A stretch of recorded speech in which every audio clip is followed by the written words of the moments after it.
The Tonight Show studio had witnessed thousands of interviews, countless celebrity confessions, and every possible human emotion played out under the bright lights. But Studio 6B had never seen this. A woman who had spent 3 decades saving lives, sitting in the guest chair, about to reveal the one life she couldn't save, and how it changed everything she thought she knew about love, death, and what it means to be present when someone needs you most. Margaret Chen sat across from Jimmy Fallon, her hands moving expressively as she told another funny hospital story, completely unaware that in 30 seconds, she would stop being a guest on a talk show and become something else entirely. A witness to the kind of loss that transforms laughter into something deeper, something that would make everyone in that studio understand the true weight of compassion.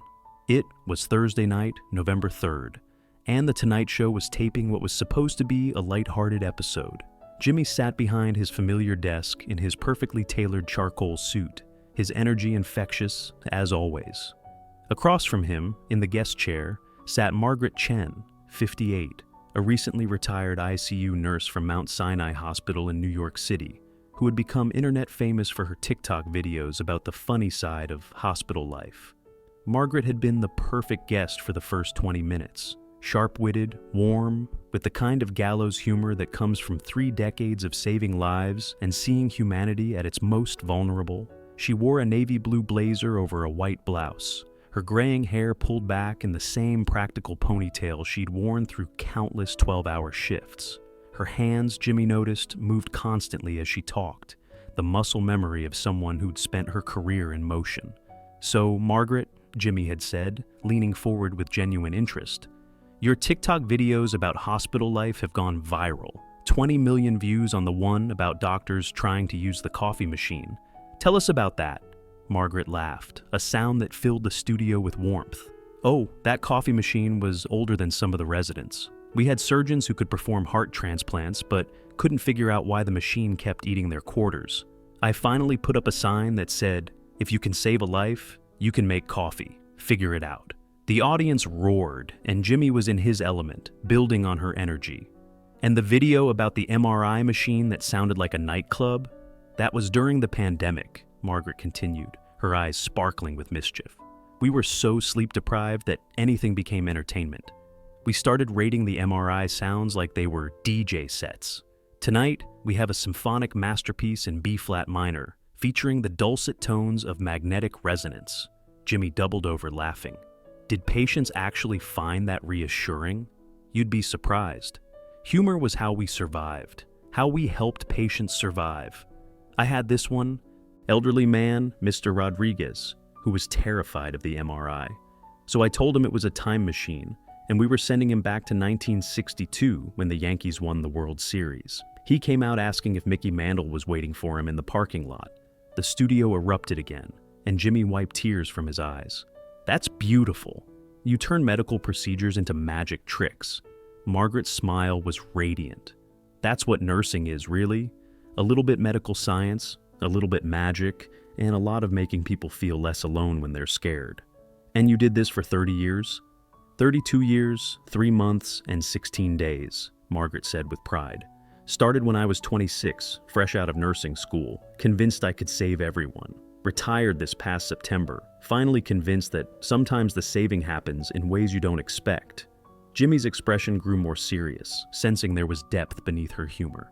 "The pandemic must have been incredibly challenging for someone in the ICU." Margaret nodded, her smile dimming slightly. "It was. 2 years of the hardest medicine any of us had ever practiced. We lost colleagues, we lost patients, we lost sleep, we lost hope more times than I can count. But we also found things, found strength we didn't know we had, found family in each other, found ways to make people laugh even when—" She stopped mid-sentence. The studio audience waited expectantly for the punchline, for the funny story that would tie her thought together. But Margaret had gone somewhere else. Her eyes focused on something beyond the cameras, beyond the studio, beyond the present moment. "Margaret?" Jimmy's voice was gentle, concerned. His comedian instincts told him to make a joke, to redirect, to keep the energy flowing. But something in her expression stopped him cold. Margaret's hands, which had been moving expressively throughout the interview, were now still, gripping the arms of her chair. When she looked back at Jimmy, her eyes were bright with unshed tears. "Jimmy," she said, her voice quieter now, stripped of the performance energy that had carried the interview. "Can I tell you about something that's not funny? Something I've never talked about publicly?" Behind the cameras, producers shifted nervously. This wasn't in the pre-interview notes. This wasn't the uplifting, humorous content they'd planned. But Jimmy, without hesitation, nodded. "Of course, Margaret. Whatever you need to say." Margaret took a deep breath, and when she exhaled, it seemed to carry the weight of years. "There was a patient during the worst of COVID, March 2020, when we were still figuring everything out, when the ICU was beyond capacity and we were losing people every day. The studio grew quieter, the audience sensing the shift from entertainment to something more sacred. He was 63 years old, Daniel Murphy, a construction worker from Queens who came in with what he thought was pneumonia. By the time he got to us, he was on a ventilator, completely sedated. No family allowed because of the restrictions. Just alone. Jimmy found himself leaning forward, giving Margaret his complete attention. His wife called every day, sometimes twice a day. Maria Murphy. She'd been married to Daniel for 38 years, and she couldn't understand why she couldn't see him. I spent hours on the phone with her, describing what he looked like, how we were caring for him, reading her the letters she wrote that I would hold up to his face. Margaret's voice caught slightly. After 2 weeks, we knew. The doctors knew. I knew. Daniel wasn't going to make it. His oxygen levels were declining, his kidneys were failing, and there was nothing more we could do. But Maria wasn't ready to say goodbye over a phone call. The audience was completely silent now. Even the Roots had stopped their subtle background accompaniment, understanding that they were witnessing something that transcended entertainment. My shift was ending, Margaret continued, her voice growing stronger as she spoke. It was March 28th, 7 p.m., and I was supposed to go home to my own family. But I looked at Daniel, alone in that room, with machines breathing for him and no one holding his hand, and I couldn't leave. Jimmy realized he was holding his breath. I called my supervisor and told her I was staying, called my husband and told him to eat dinner without me.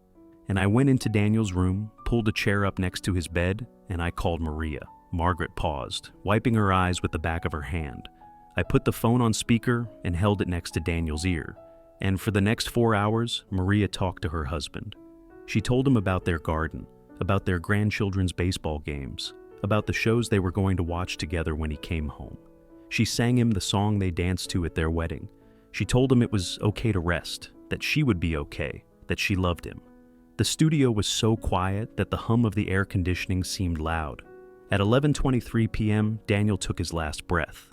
And Maria was there, telling him she loved him, even though she was 20 miles away in Queens and he was in a hospital room in Manhattan. He didn't die alone. Jimmy stood up from behind his desk without thinking, without planning, driven by an instinct that had nothing to do with television and everything to do with humanity. He walked around his desk and sat on the edge, closer to Margaret, eliminating the barrier between them.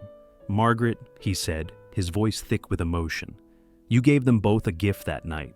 "I broke protocol," Margaret said, tears flowing freely now. "I was supposed to go home. I was supposed to follow the rules about visiting hours and phone policies. But sometimes the rules don't account for love." Jimmy slid off his desk and, without hesitation, knelt down beside Margaret's chair. The audience watched in stunned silence as their late-night host abandoned every convention of television to offer comfort to a woman who had spent her career comforting others. "You didn't break protocol," Jimmy said firmly. "You upheld something bigger than protocol. You made sure that love could exist even in the darkest place, even in the most impossible circumstances." Margaret looked down at Jimmy, this man who made millions of people laugh every night, now kneeling beside her chair with tears in his own eyes. "I stayed because no one should die alone, ever. But especially not Daniel, who worked construction for 40 years, who built things that made other people's lives better." Jimmy reached out and took Margaret's hand, not as a host comforting a guest, but as one human being acknowledging another's pain and courage. "Margaret, you didn't just save lives for 30 years. You made sure that love could transcend death, that a marriage could have a proper goodbye, that dignity existed even in the hardest moments." The audience began to stir, Not with restlessness, but with the kind of emotion that demands expression.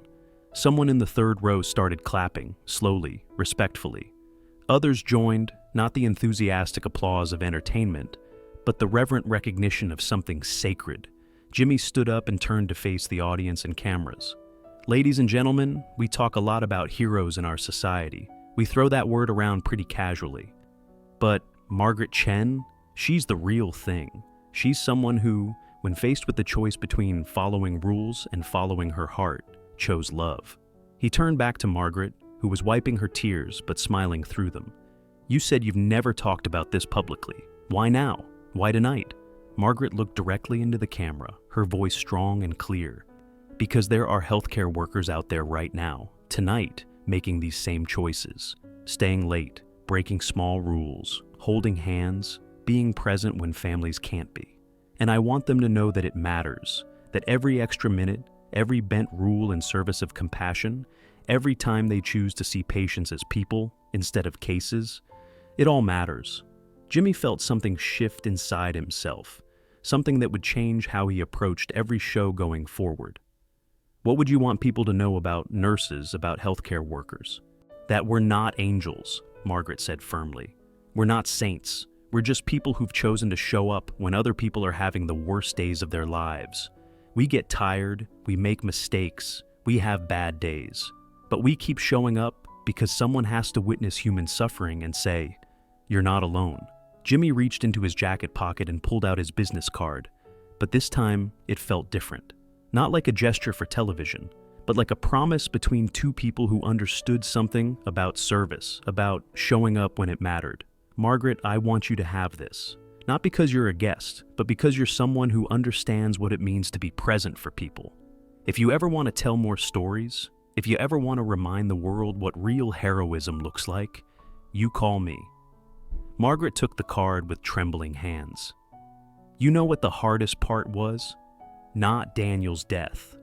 It was the next day, when I had to do it all over again. When there was another patient, another family, another impossible situation that required me to choose between policy and love. And you kept choosing love, Jimmy said simply. For 32 years, 3 months, and 16 days, Margaret confirmed. Because that's what nurses do. We show up, we stay late, and we make sure no one faces their darkest moments alone. The episode ended differently that night. No desk piece, no games, no comedy bits. Just Jimmy and Margaret talking about what it means to serve others, about the weight of witnessing human suffering, about the choice to transform pain into purpose. 3 months later, Margaret started a foundation called Daniel's Promise, providing support for healthcare workers dealing with pandemic trauma and funding programs that ensure no patient dies alone. Jimmy became one of the first major donors, but more importantly, he became an advocate for recognizing the emotional labor that healthcare workers carry. The episode became one of the most watched Tonight Show segments in history, not because it was funny, but because it was true. Viewers shared stories of their own healthcare heroes, of moments when medical professionals had gone beyond their job descriptions to provide comfort and dignity. Margaret still makes TikTok videos, but now they're a mix of humor and honesty, showing both the funny moments and the profound ones, helping people understand that healthcare workers are fully human, carrying both laughter and sorrow in service of others. And Jimmy learned something that night that changed his entire approach to late-night television. That the most powerful moments happen not when you make people laugh, but when you create space for people to share the full truth of their experience, when entertainment becomes a platform for recognizing the heroism that exists in ordinary people doing extraordinary things. Every night now, before he walks onto that stage, Jimmy thinks about Margaret Chen and Daniel Murphy, about the choice between following rules and following your heart, about the difference between entertainment and ministry. He thinks about the healthcare workers still making those impossible choices, still staying late, still choosing love over protocol. Because sometimes the most important stories aren't the ones that make us laugh. They're the ones that remind us what love looks like when it chooses to stay, to witness, to ensure that no one faces their final moments alone. They're the stories that teach us that heroism isn't dramatic. It's simply showing up when someone needs you most, even when no one is watching, even when it's not your shift, even when the rules say you should go home. Margaret Chen taught Jimmy Fallon and millions of viewers that the greatest performances of our lives happen not on stages or screens, but in hospital rooms and quiet moments, when we choose compassion over convenience, when we decide that someone's last breath should be witnessed with love rather than experienced in isolation. That's not comedy, that's not entertainment, that's what it means to be fully, truly human.